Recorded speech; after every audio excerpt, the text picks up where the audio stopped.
Friends, welcome back to our channel PSC for CBSE. और आज के लेक्चर के अंदर हम चैप्टर नंबर 2 जो हमारा सोशल साइंस का कोर्स चल रहा है, social science CBSE class 10th का, उसका चैप्टर नंबर 2 है हमारा, जिसका नाम है भारत में राष्ट्रवाद का उदय। और उसके आज के इस लेक्चर के अंदर हम इंपॉर्टेंट क्वेश्चन और उसके आंसर यानी कि प्रश्न और उत्तरों को करने की कोशिश करेंगे। 5 क्वेश्चन आंसर जो हमारे प्रीवियस सीबीएसई बोर्ड के पेपर में कई बार पूछे जा चुके हैं, उन्हीं प्रश्नों को हम आपके लिए सीरीज के अंदर लेकर आए, ताकि आपके आगे आने वाले जो भविष्य में पेपर हैं, जो आपकी परीक्षाएं हैं, उसके लिए वो उपयोगी हों और उसकी सहायता से आपको ये भी पता चल सके कि सीबीएसई किस तरीके के प्रश्न आपकी परीक्षा में आपसे पूछती है। यदि आप हमारे चैनल पर नए हैं तो चैनल को आप सब्सक्राइब कर लीजिए और वीडियो को अपने दोस्तों के साथ में शेयर कीजिए। वीडियो को आप लाइक भी कर सकते हैं। और हमारा जो लेक्चर है, इसका जो पीडीएफ है, उसको आप हमारे टेलीग्राम चैनल से फ्री ऑफ कॉस्ट ले सकते हैं। और टेलीग्राम चैनल का जो लिंक है वो नीचे डिस्क्रिप्शन में दिया गया है। तो आइए हम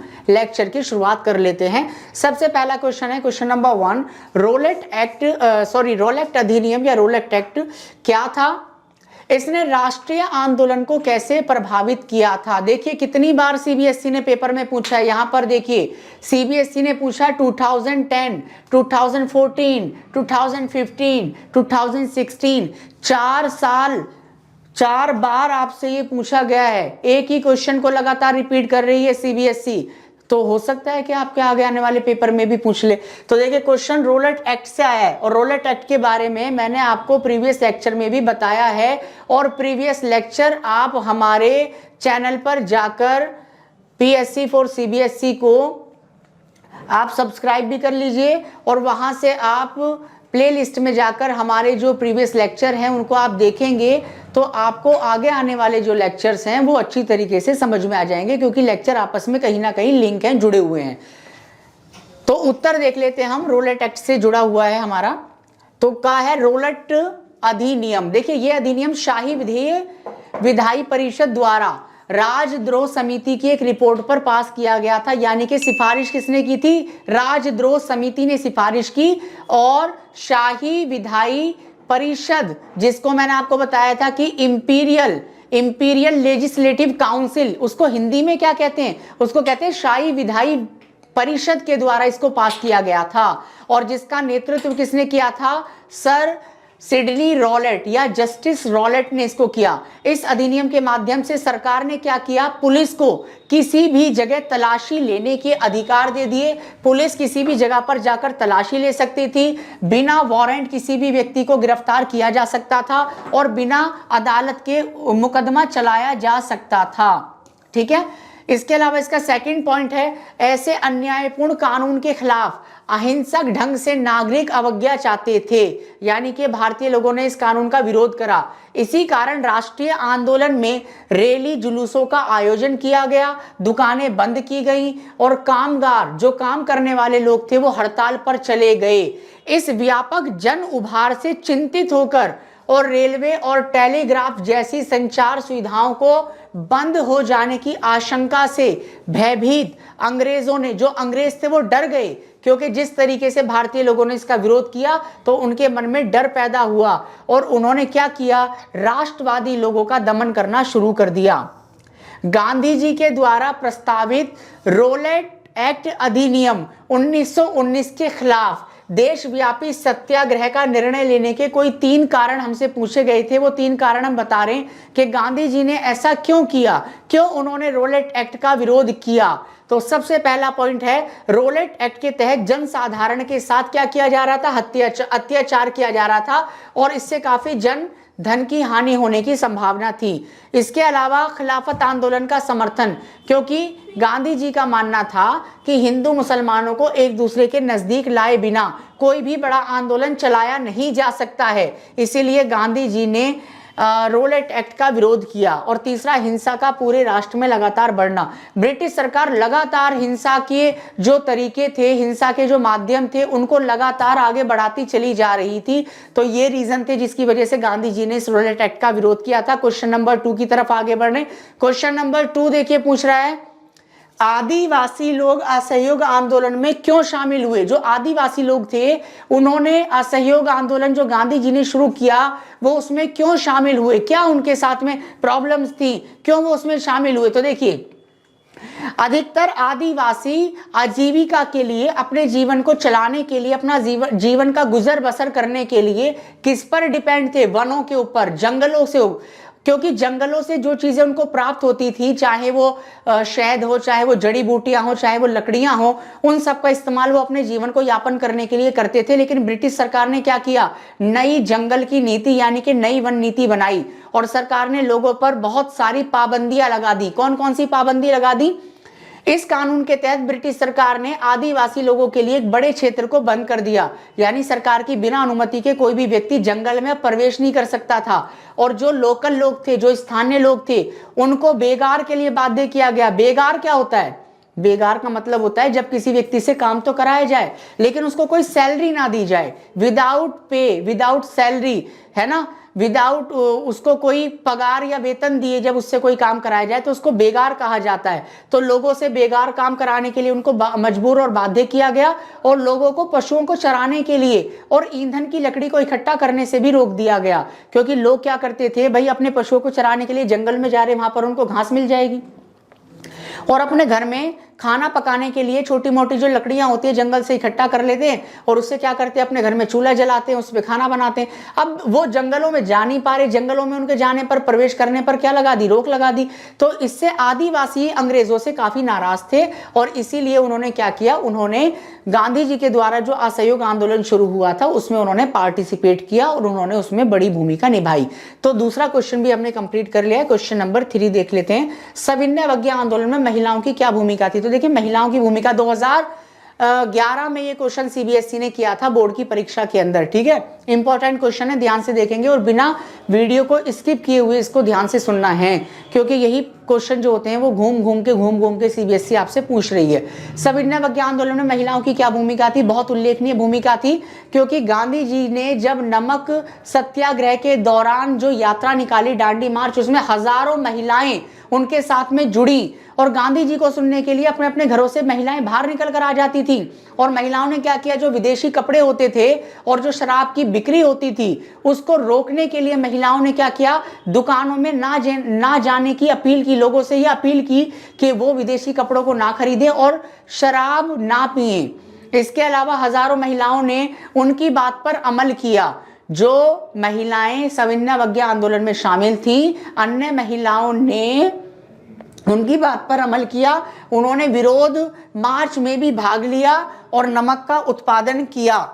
ब्रिटिश सरकार ने कहा कि हम नमक के ऊपर टैक्स लगाएंगे, तो भारतीय महिलाओं ने उन कानूनों को तोड़ा और नमक का उत्पादन किया। विदेशी कपड़े और शराब की दुकानों को तहस नहस कर दिया, उनमें तोड़फोड़ मचा दी भारतीय महिलाओं ने। और शहरी क्षेत्रों में जो महिलाएं थीं, ऊंची जाति के परिवारों से जिनका संबंध था, वह ग्रामीण क्षेत्रों में धनी परिवारों से, जैसे वह ग्रामीण क्षेत्रों से धनी परिवारों से आई थी, ये सारी महिलाओं ने क्या किया, इस आंदोलन में बढ़ चढ़कर भाग लिया था। तो सविनय अवज्ञा आंदोलन में महिलाओं की भूमिका बहुत ही उल्लेखनीय थी, बहुत ही महत्वपूर्ण थी। ठीक है, आगे हम बढ़ते हैं। आगे हमारा जो क्वेश्चन है, ये देखिए सीबीएसई बोर्ड में 2012 एंड 2016 के अंदर ये क्वेश्चन किया गया है और क्वेश्चन में कहा गया है कि गांधी जी ने सविनय अवज्ञा आंदोलन जो लगाया था, अपना शुरू किया था, उसको गांधी जी ने वापस क्यों ले लिया? तो यहाँ पर देखिए का पॉइंट लिखा हुआ है, जब भारतीय नेताओं को गिरफ्तार किया गया बड़े पैमाने पर, मैंने आपको बताया 1 लाख लोगों को गिरफ्तार किया गया था। 1 लाख लोगों की गिरफ्तारी है, कोई छोटी मोटी बात नहीं है, बहुत बड़ी बात है।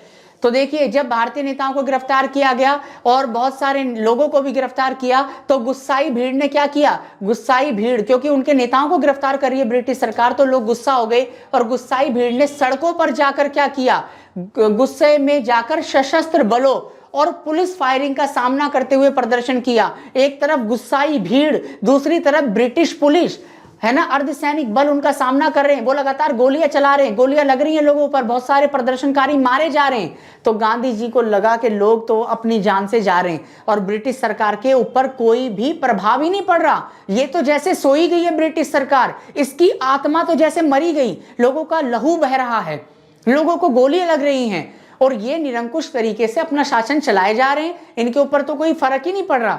तो इसीलिए गांधी जी को लगा कि भाई आंदोलन को वापस लेना ठीक रहेगा, क्योंकि लोग बड़ी संख्या में मारे जा रहे हैं। दूसरा आप देखेंगे, कुछ दिन बाद जब गांधी जी को भी गिरफ्तार कर लिया गया दूसरे नेताओं की तरह, तो सोलापुर एक जगह है महाराष्ट्र के अंदर, तो सोलापुर के जो उद्योग थे वहां के श्रमिकों ने क्या किया। सोलापुर की क्या फेमस है आपको पता है? सोलापुर की बहुत सारी चीजें फेमस है, जैसे कोल्हापुर की क्या फेमस है आपको पता होगा? चप्पल फेमस होती है ना, कोल्हापुरी चप्पल। ऐसे सोलापुर की भी जो वस्तुएं वो फेमस होती हैं। तो सोलापुर के जो उद्योग श्रमिक थे उन्होंने ब्रिटिश शासन के जो प्रतीक हुआ करते थे, जैसे कि पुलिस चौकियां होती थी, अदालतें होती थी और रेलवे स्टेशन, उन पर अटैक कर दिया। और आपको पता है गांधी जी जो थे वो तो अहिंसावादी व्यक्ति थे, तो जब हिंसा हुई तो गांधी जी को फिर खुद भी लगने लगा कि भाई आंदोलन को वापस ले लेना चाहिए। ब्रिटिश सरकार ने दमनकारी नीति से जवाब दिया, क्योंकि लोगों पर फायरिंग की गई, गोलियां चलाई गई, बहुत सारे लोगों को गिरफ्तार किया गया, उनको हिरासत में लिया गया, बहुत सारे नेताओं को गिरफ्तार कर लिया गया। ठीक है, तो आंदोलन भी कहीं ना कहीं क्या हो रहा था, उससे इफेक्टेड हो रहा था, प्रभावित हो रहा था। गांधी जी ने इसलिए भी इस आंदोलन को वापस लेने का फैसला किया।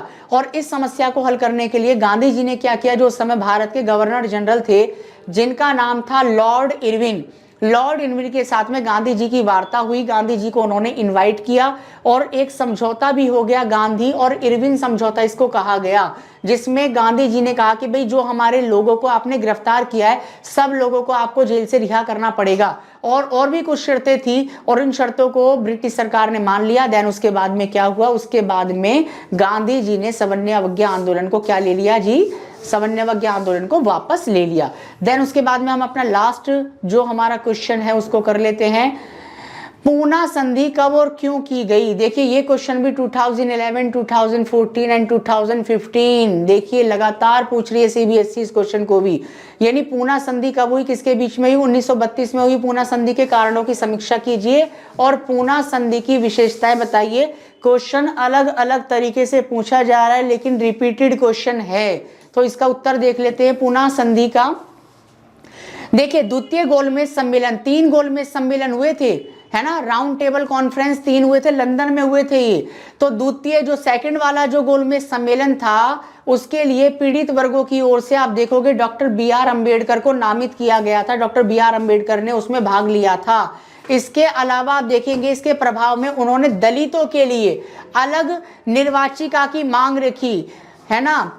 डॉक्टर भीमराव अंबेडकर ने कहा कि जो दलित वर्ग है उनको कोई व्यक्ति ना तो चुनाव लड़ने देता है, ना कोई व्यक्ति उनको वोट देता है अगर वो चुनाव लड़ते हैं। तो उन्होंने कहा कि भाई दलितों की विधान पालिकाओं में और विधानसभाओं में इनकी नुमाइंदगी को, इनके प्रतिनिधित्व को सुरक्षित करने के लिए निर्वाचिकाओं के अंदर अलग से क्या होना चाहिए, पृथक निर्वाचन क्षेत्र होने चाहिए दलितों के लिए। ये दूसरे गोलमेज सम्मेलन में डॉक्टर BR अम्बेडकर ने मांग रखी। जब ब्रिटिश सरकार ने अम्बेडकर की मांग को ठुकरा दिया तो गांधी जी ने आमरण अनशन को शुरू कर दिया। यानी कि गांधी जी भी नहीं चाहते थे कि कहीं ना कहीं BR अम्बेडकर दलितों के लिए अलग से निर्वाचन क्षेत्र बनवाएं, क्योंकि गांधी जी को लगता था कि इससे हिंदू धर्म को काफी लॉस होगा, क्योंकि चाहे दलित हो, चाहे हिंदू हो, चाहे उच्च वर्ग के लोग हो, ब्राह्मण हो, क्षत्रिय हैं तो सब हिंदू ही ना। तो अलग से अगर दलितों के लिए निर्वाचन क्षेत्र बनाए गए तो इससे एक बैड मैसेज जाएगा, इससे लगेगा कि हिंदू धर्म के अंदर एक फूट पड़ गई है और ब्रिटिश सरकार तो इसका फायदा लेना ही चाहती थी। तो गांधी जी ने कहा कि हम इसके खिलाफ हैं, हम दलितों के अलग से निर्वाचन क्षेत्र बनाने की मांग को एक्सेप्ट नहीं करते हैं। और गांधी जी ने इसके लिए कहा कि आमरण अनशन मैं करूंगा, अगर ऐसा किया गया तो मैं खाना और पीना छोड़ दूंगा। गांधी जी का मानना था कि अलग निर्वाचन क्षेत्र बनाने से समाज में जो एकता है वो एकता पर बुरा प्रभाव पड़ेगा, इसीलिए गांधी जी ने इसका विरोध किया।